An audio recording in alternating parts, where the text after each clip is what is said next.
and we're going to get right into Kentucky here. Justin, really appreciate it. He says, doing great, buddy, on those posts. Hey, I try, man. I try to do the best that I can. Got to give my all for Tennessee whenever we do these. So, Skylar, do you want to go first with Kentucky, or do you want to go first when we do Auburn? Yeah, man. I'll go first for Kentucky. We're going to try to keep this a shorter show today because I am remote today. But we're going to try to roll through this Kentucky lineup. And, Kentucky, what do we expect? I don't know. They got another transfer quarterback. They've got one, it seems like, the last 5 years, and they still continue to be mediocre. And somehow Mark Stoops is the highest paid head coach, it seems like, in the SEC. It makes no sense to me, but, hey, by all means, Kentucky likes to admit that their standard is lower than everybody else's. So, sorry, that was a rant. But, no, let's start this thing off. Southern Miss, I do think they start the season off with a win. I think it should be self-explanatory. But here's what I want to make notice, man. They play an SEC opponent right out the gate in week 2. That's pretty quick. I mean, usually you don't see an in-conference opponent that quick. I think maybe a lot of that has to do with the fact that their rivalry game at the end of the year is not an SEC opponent, so they have to kind of work the schedule around. Yeah. But they play South Carolina right there September 7th, and I don't think they get it done. I think South Carolina comes out punching them in the throat. And I know, I said this against when I did the South Carolina podcast, y'all are like, no, that's crazy because Kentucky always starts 5-0 every year. And I'm like, well, look at who they got in week 3. They're definitely not starting 5-0. I mean, look at who they got on the 28th. They're not. So why would they beat South Carolina when they're focused about Georgia? They're not going to. So they lose to South Carolina. They're going to lose to Georgia. And they're going to start out 1-2. It's going to be a rough start to the season. But that's okay. They'll get back on the right side of things against Ohio before they travel to Ole Miss. And that's where they're going to drop that one as well. I just don't see it in Kentucky's cards.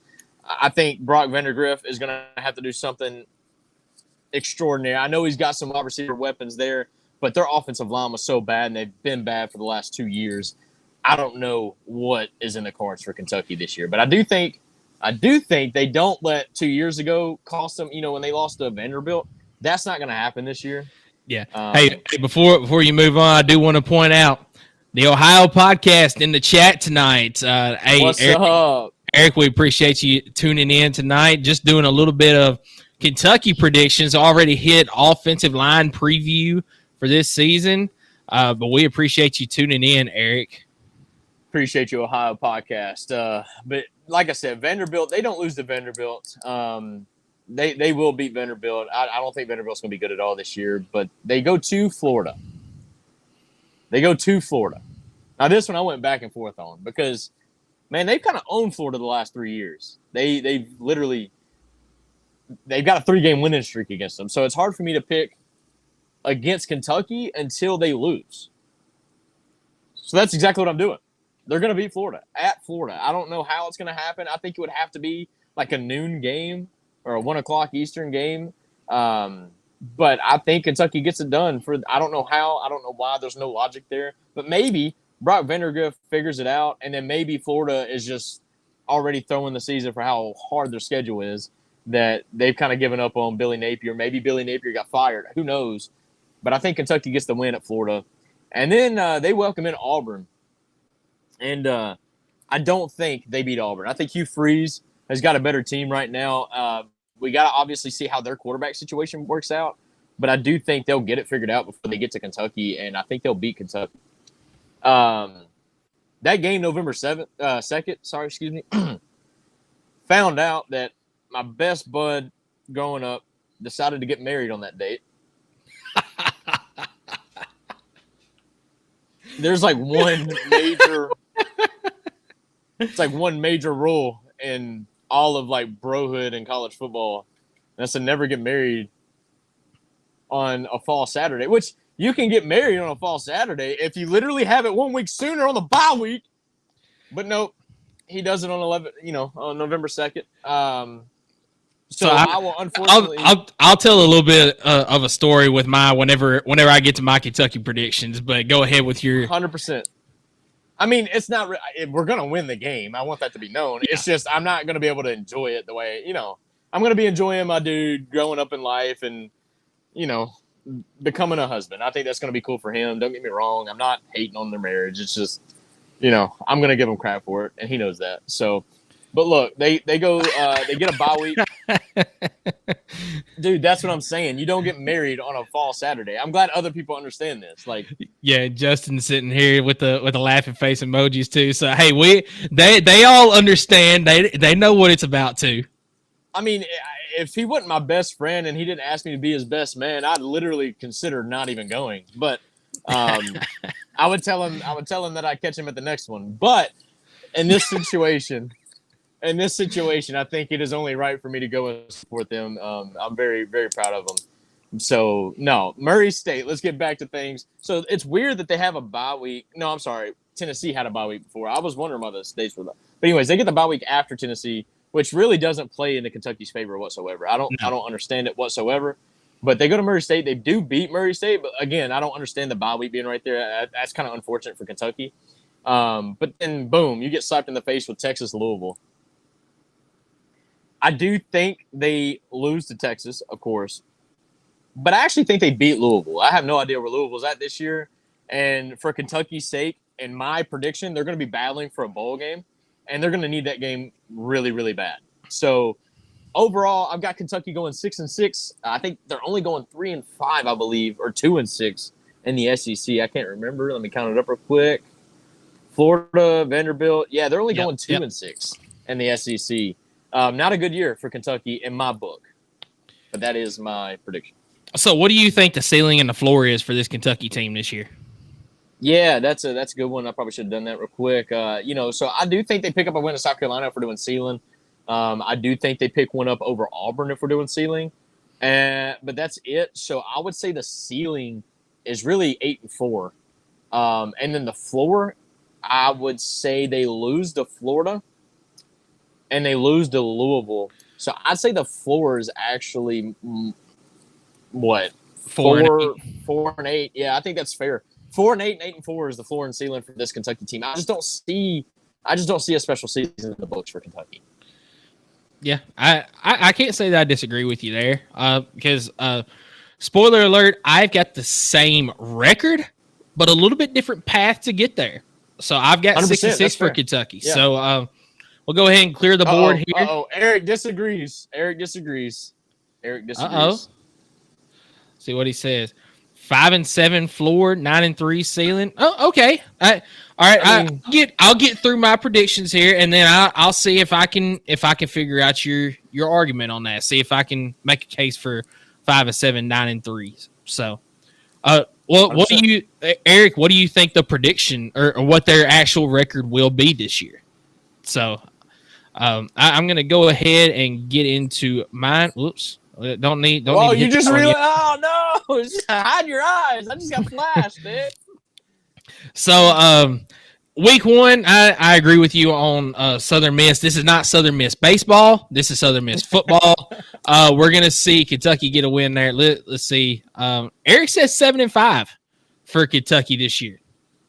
He's got Kentucky beating Tennessee. That's son of a gun. Yeah, I swear.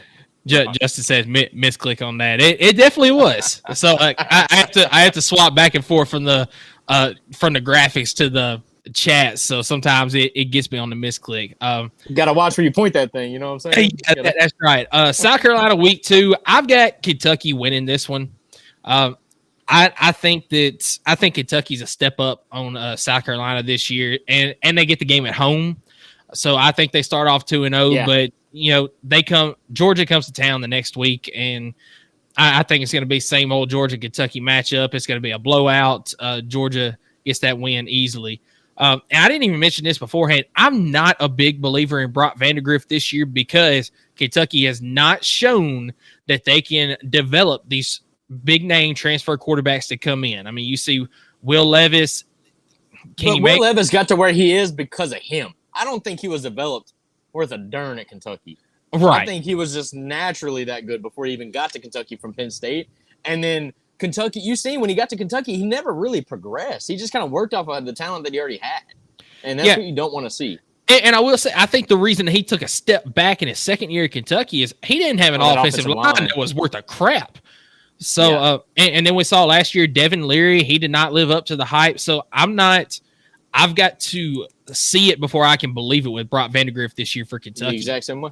I'm the exact same way. Yep. Yeah. But week 3, start off the season 3-1 after you get a win against Ohio. I'm the same as you here with Ole Miss. I think they travel to Oxford and they take a loss to Ole Miss. Vanderbilt is Vanderbilt and will continue to be Vanderbilt. I think that was a one-off against Kentucky a couple years ago, and Kentucky gets the win in this one. I said earlier with our Florida predictions that I think Florida will win this game, even though Kentucky has had their number, and I'm going to stick with it. I think that Florida gets the win in the Swamp this year. I think if Billy Napier's still there, I do. I agree with you 100%. Yeah. I've got Kentucky actually winning this against Auburn because I don't trust Peyton Thorne at quarterback either. Well, I mentioned that. In my, depending on that quarterback situation in Auburn. Yeah, I do think that Hugh Freeze has got these guys going in the right direction, but I just don't trust Peyton Thorne at quarterback right now. Kentucky gets the game at home, so I'm going to take Kentucky to win the game. So November 2nd right here at Tennessee.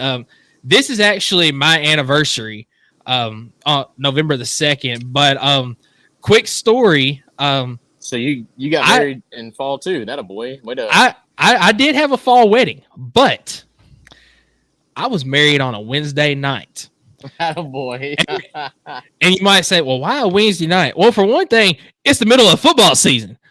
But no, for another thing, at the time, I was working for the post office, and it's very hard when you've got people that work in the post office to get Saturdays off.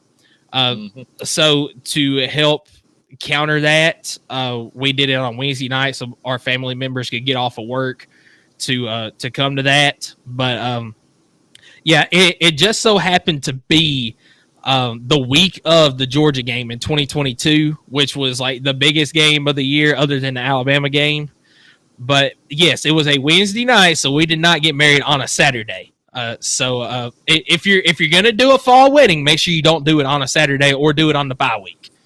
Attaboy.